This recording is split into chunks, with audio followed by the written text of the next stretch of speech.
Alright, this is going to be part 2 of this project with this Mercury Marquis. I got the new header panel in today. It's just been primed. I got the new headlights and side marker lights in. But I'm going to just videotape this one piece tonight because it took me a little while to figure this out and I'm running out of daylight. But I saw another video on a guy who did this same thing, and he said to make this work, you had to take these bolts out here, and you had to take a bolt out of the holding the fender here, and there ends up being another one that you can't see up under here where my finger is that you have to take out. And he said then that this fender would deflect enough to get these two mounting pins right in here to go into the holes that they go into. He is obviously more of a man than I am, because I could not get that to happen. I pulled and pulled and pulled in that fender and it barely deflects. So here was my solution. I measured the distance from that radiator support right there to the fender, and I cut a piece of wood a ½ inch longer, and then I put it in up here and I slowly tapped it forward until I got these mounting holes. On this side it's just a little bit past the edge of the mounting hole. On this other side it's almost completely past the mounting hole, and that gave me enough room to get these pins in for this header support panel. But other than that, man, I could not get that fender to budge. These cars are just solid as a freaking rock. I've never seen anything like this. These are not the PT Cruiser. You could bend it like a beer can. But I transferred my hardware over to this new header panel, and I'm missing one that got lost in the accident, so I'm gonna have to stop here, go to the junkyard tomorrow. But I ordered color match paint. Should be in next week. All I really have to paint is the top here and that very bottom lip right there. Those are the only pieces that show. And then with whatever paint is left over, I'm going to sweep the inside so that it doesn't show white from inside the grill. We'll get a look at what it looks like tomorrow. Tomorrow I'm hoping to put some cardboard in there and some cardboard in here so that I don't spray onto the piece that's already done. And then we'll leave it like that until this paint comes in next Thursday, and we'll get her done. Well, it's Saturday morning and I was just getting started finishing up putting that header panel back on when it started to do this rain thing. So I had to bring this under hood a little bit. What I've decided to do, I'm going to take a couple of minutes and put the mounting hardware. The new grill came with these mounting studs, but you have to put them on yourself. I've already put that one on in the center. And I'm sure you can buy a special tool to put these on with that fits that end right there, but I decided to go the cheap way. I just ran one of the nuts onto the stud and used a 7/16 socket to run it down so that it's tight. You want to make these snug but not tight. I mean, this is pretty thin plastic. And the only downside of doing this is when you get the thing run down, then that nut is pretty solid on that stud, so when you try and back that nut off, it just backs the stud right back out of the plastic. So I'm then going to just hold the end of this stud with a pair of pliers and use a 7/16 wrench then to back that nut off of there, and then I'll have all these studs in here and the grill will be ready to put on, so I can make some use of the time while I wait for this. This isn't really a rainstorm. It's one of them things we call a Texas 2-inch rain. The raindrops are about 2 inches apart, but it's enough to make you a little uncomfortable. So it'll pass, a couple minutes. Alright, here it is with I've got the header panel all mounted back on.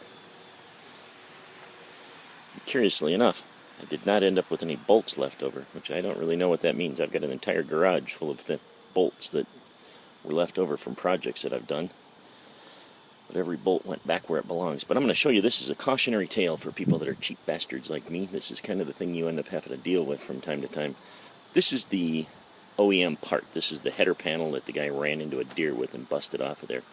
I replaced it with an aftermarket part and went and got a set of aftermarket headlights and marker lights and grill.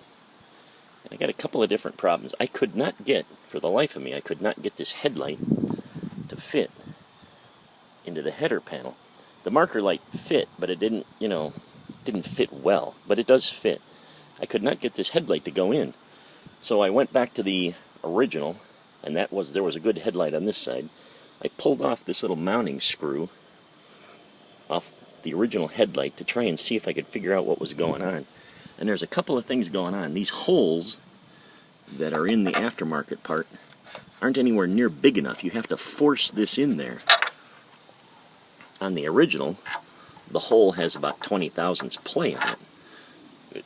The hole doesn't have to be tight. I don't know why they would have made it so tight on this aftermarket pipe. But I'm going to have to go get a little round file and file them out a little bit so that the part slips right in there. But beyond that, these aftermarket headlights that I bought, on the mounting pins on the OEM part, I don't know if you can see that, there's a little notch cut in the mounting pin right there. And that notch corresponds to this little place in the header panel. I don't know what the purpose of that is. It doesn't, I don't know. But the new header panel does have that. It has that piece right there where this notch is supposed to lock in place. But these aftermarket headlights do not have a notch cut in there. So I got a couple things going on. I'm going to have to go get a pair of delicate wire cutters and cut a notch in those pieces of plastic there. And I'm going to have to go get a round file and file these holes out a little farther so that the thing will fit in there. I don't know. If I had an extra $100 and $150, I might consider just buying OEM parts for this, because it's going to be a little more jazzing around with this mess than I wanted to do. The rest of it, I mean, it went together fine. But it's not the highest quality stuff. It is definitely not OEM quality parts. Alright, I don't think I did too bad. This is the OEM part. That's the notch that was in the OEM part. Hopefully you can see that. I went to the hardware store and got myself a wire cutter and just cut notches in these two pieces on my aftermarket parts. And then I also got what's appropriately named this little round file. It's called a bastard file. It's an appropriate name because the little bastard cost me a lot of money for the 93 seconds it took to file down those holes. I just filed them out, just a couple of rounds with that file, and they were perfect. The thing fits perfect now. But it was only $20 extra for those two things, and I suppose if I were a real mechanic, I'd already have a pair of wire cutters and a file. So maybe I'll change my mind and I would have stuck with the aftermarket parts after all, because this wasn't really that big a deal. And there you go. That's what it'll look like when you're done. A couple of days the paint will be in. I left that header panel, the bolts on the far left and the far right a little bit loose so I could slide some cards down inside there so I don't get overspray. But that's what it looks like. Those aftermarket parts were a little difficult to work with, but you know, in the end it all worked out. My man Lucas and I have to run to the junkyard. This did not come with an emblem, so we need to find an emblem for the grill. Other than that, it's a complete, which isn't bad because the whole thing costs less than $250.